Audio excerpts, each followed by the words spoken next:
Hi. Today we're going to tell you about what to do if your account was suspended due to invalid traffic. Let's get started. Google AdSense takes seriously the issue of invalid traffic. It can suspend or disable an account if it suspects that it might pose a risk to advertisers.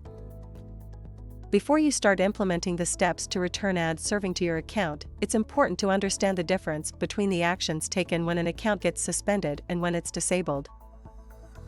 For instance, if an account gets suspended due to invalid traffic, the ad serving will be turned off for a certain period. Usually it is 30 days. If there are no issues after the fixed period, the account will be automatically cleared. If a user's account gets disabled, it will prevent them from serving ads, and it will also prevent the publisher from using Google Ads in the future. Due to the increasing number of fraudulent activity passing through Google's network, the company has become more strict about preventing these activities from affecting its advertisers. This means that they are less likely to pay higher prices for ad space. Hope you found the information useful.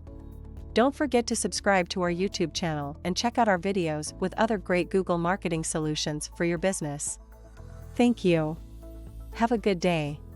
Bye.